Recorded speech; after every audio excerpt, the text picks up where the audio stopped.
back again. This weekend we have UFC 294, Islam Makhachev and Alexander Volkanovski. You guys already heard all the news, the late adjustments, the 10-day notices. We've all seen it on social media. I can tell you one thing, we were all looking forward to this fight. So we're going to dig into the top three fights. We're going to start off with Islam Makhachev and Alexander Volkanovski. Alex Volkanovski coming in on a 10-day notice. Guys, how we feeling about this fight? That's precisely where my worries begin. So Hmm. I love some Volkanovski, but you were saying this before we even started recording, Brad, is that, you had a good point. He had this last fight in Perth, full camp, full prep the entire time, focused. And as much as I'd love to see Craig Jones prove that Sambo doesn't exist, the truth is the ground is the ground. And what Craig Jones says is totally correct, is that the ground is the ground. And so many of these wrestling pins and these controls, it's interesting that he's had these videos, these instructionals coming out lately about pinning and the different pins that he has for keeping people's legs grapevine and all this stuff.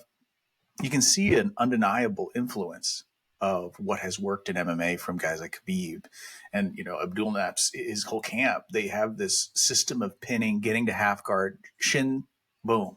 And they stay in half guard a lot of times because they know they've got you controlled. They can control your posture and land ground and pound. In that first fight, he did a wonderful job of neutralizing the ground. When he did get to the ground, nothing really meaningful was landed.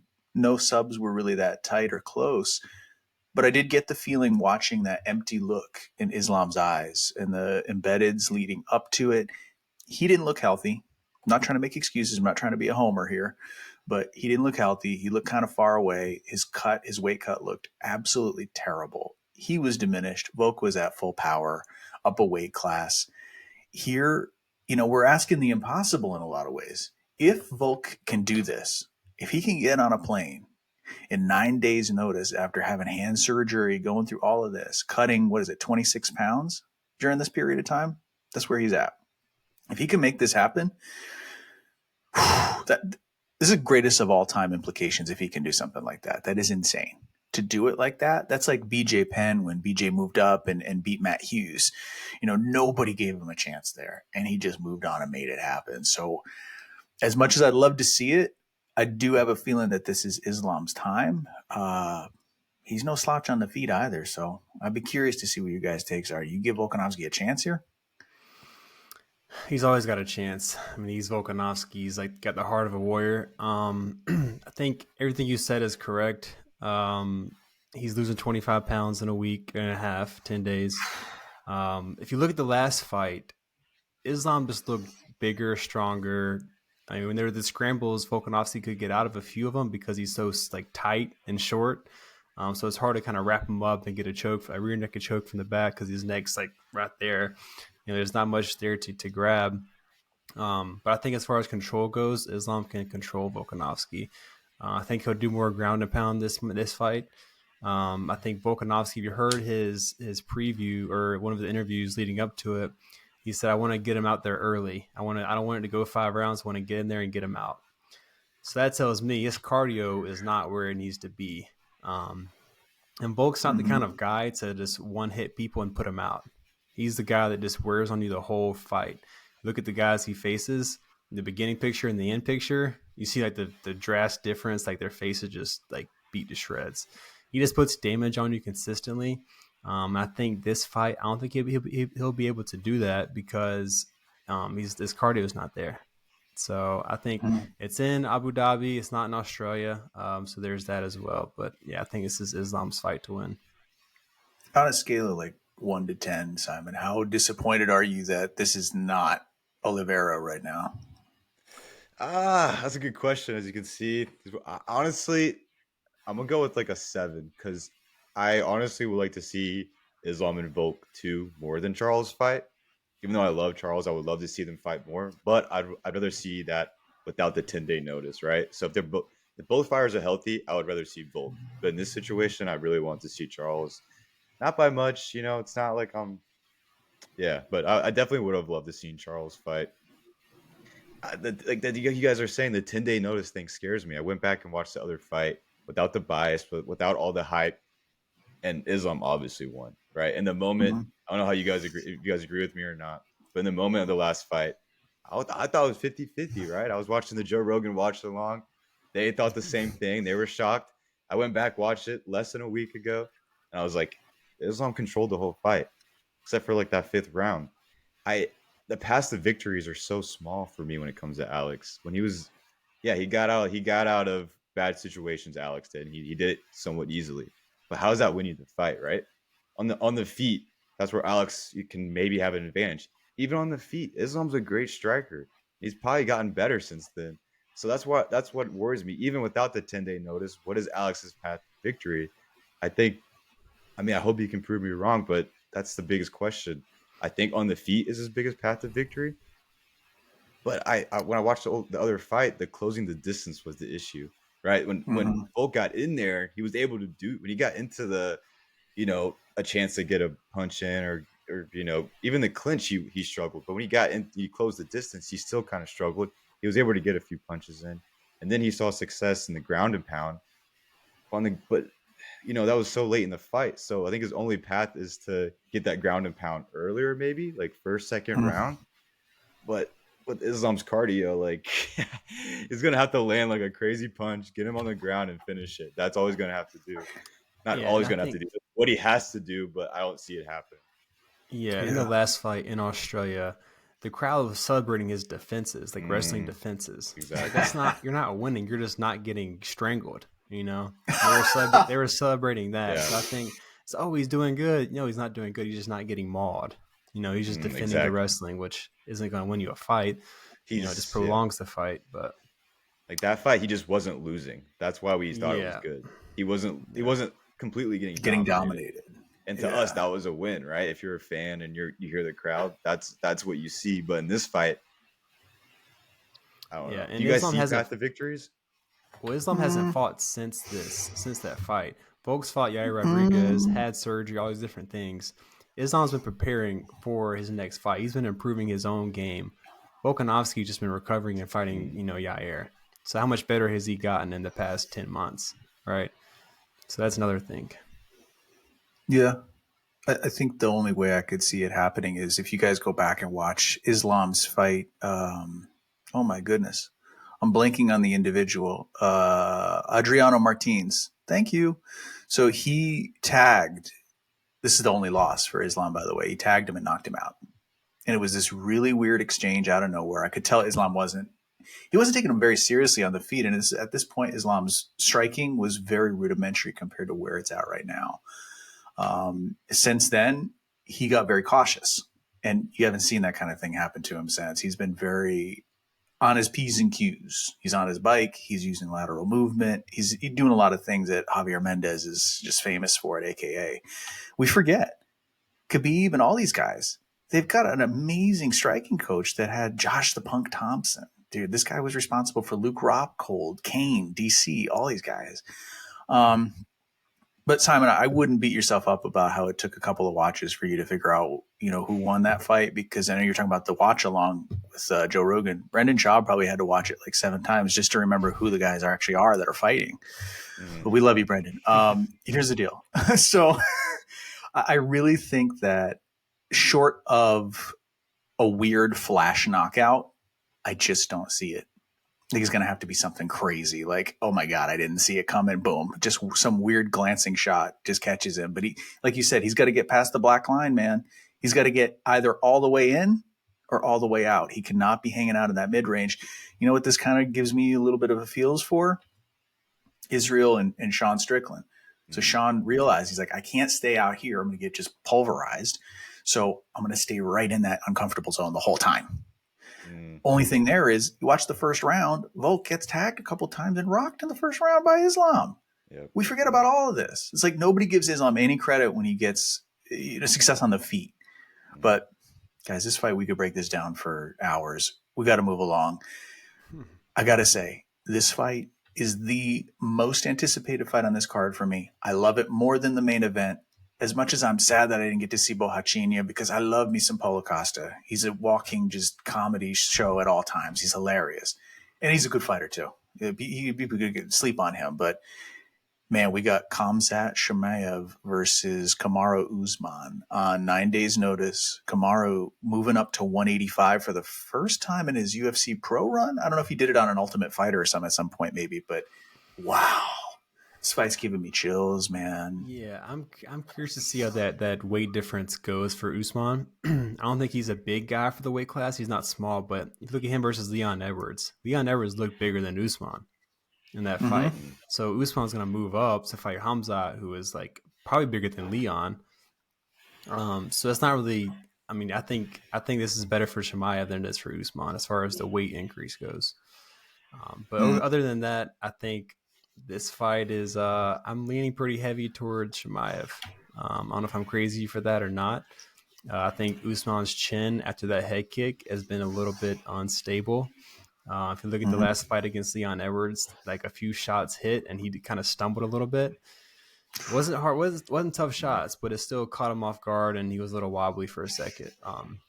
So that worries me a little bit. Almost like I don't want to. It's not as bad, but I would say Tony Ferguson after the Gaethje fight. You slowly just see a decrease once you get to like 37 years old. You just kind of start to fade a little bit. I hate to say it because I love Usman. I think this is going to be the moment where like things start going downhill. I just hope it doesn't go downhill too fast, too soon. Yeah, I have to agree with that. I think this is we have to remember how good Usman was like just a year ago. If we would have told you where he was at now, we'd be kind of confused, right? It's so weird to see this. Like we can't forget that he's one of the best welterweights of all time. Maybe not the best, that's debatable.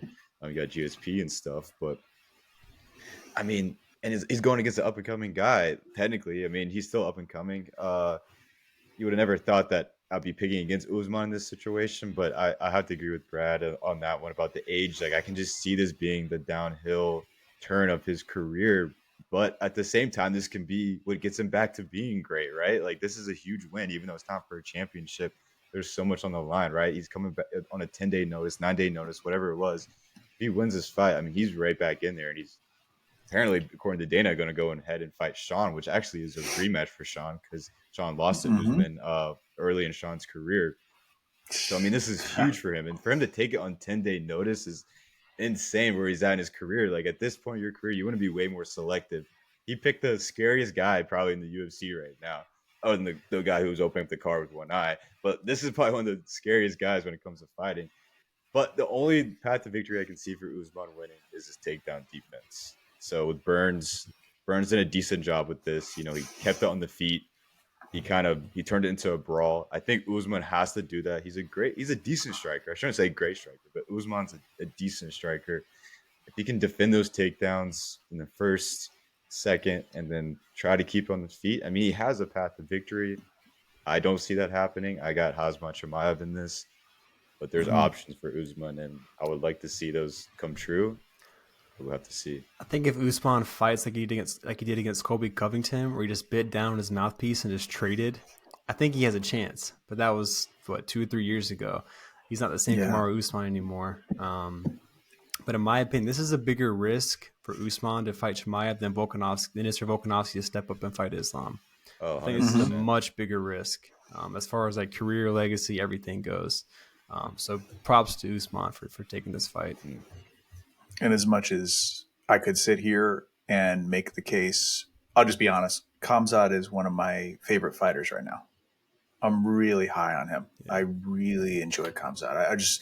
I love the pressure that he brings. I just like that he's always pushing and pressing action. And he saw it. You know, you watch the embedded today. He's running outside with his strength and conditioning coach, and Alil Latifi's there. Everybody's there, and he said something while he's walking away. He's like, I want to make this exciting for the fans. It's good for the fans. It's going to be a show for them. You can tell he does care about that. He wants this to be an excellent fight. So, I mean, I could sit here and say, hey, what if Colby was way bigger and had better striking and could take you down at will and had even more of a gas tank? That's Khamzat. But I will say this. Okay. And this is, by the way, if this happens, I'm going to be so pissed off, but I'm still going to build it up though. So what if, okay. So Khamzat throws wide. Everything he throws is winging. It's very weird. He doesn't have the best defense in the world from what I saw, especially against Burns. Yeah, against the fence, he was able to circle out, pop, and catch him with some stuff. But He throws wide. Kamaru, because of his time with Trevor Whitman and all the time he's put in, his punches, although they're not the prettiest thing in the world, they're very straight. Mm-hmm. He's a straight hitter. And they always say, straight hitters beat hooks.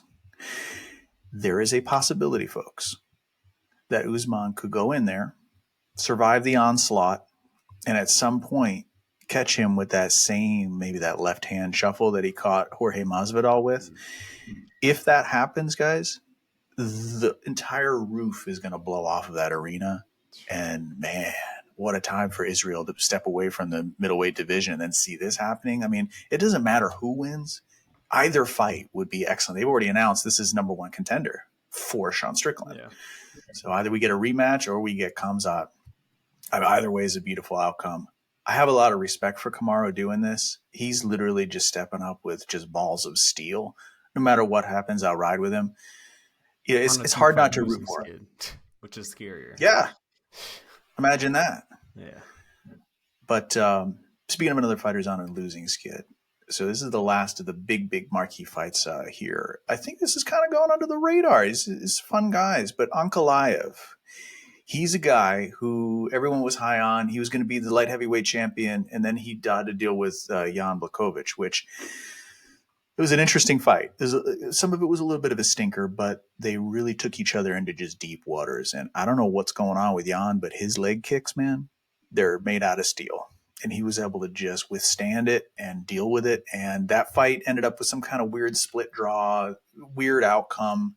The light heavyweight division is kind of a mess right now. We've got, Jamal Hill being injured. We've got the interim title fight with Poatan.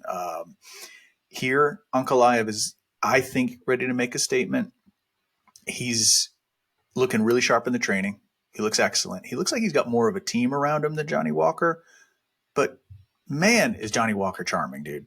The dude is just a really cool guy. Every time you see him talking, we saw him live in Charlotte. Like, the dude just vibes with the fans. He seems like, maybe I'm just being fooled, but guy seems like a really nice guy. And he seems really motivated, just like a kind dude. I'm really rooting for him. I wonder, though. Okay, so remember when Johnny Walker first came out and he was just icing everybody? He was just spinning wheel kicks or whatever, like spinning back fists while somebody's holding his knee, and he just flips around and knocks you out. It got him into trouble, as it inevitably does. Somebody caught him and put him out. I believe it might have been even Khalil Roundtree who caught him with a nice – oh, no, he knocked out Roundtree. Never mind. But Johnny Walker, he had this wildness, and it was just unbelievable. And then he got stopped a couple times. He got super scared, and he kind of pulled back, and he went to SBG. Oh, boy. Guys, SBG Ireland, I don't even think they know what fights are. I'm just kidding. I love you guys. But here's the deal. We do wonder a little bit. Some of the wrestling, some of the questionable stuff that happens with Connor, his game planning with Dustin was very strange.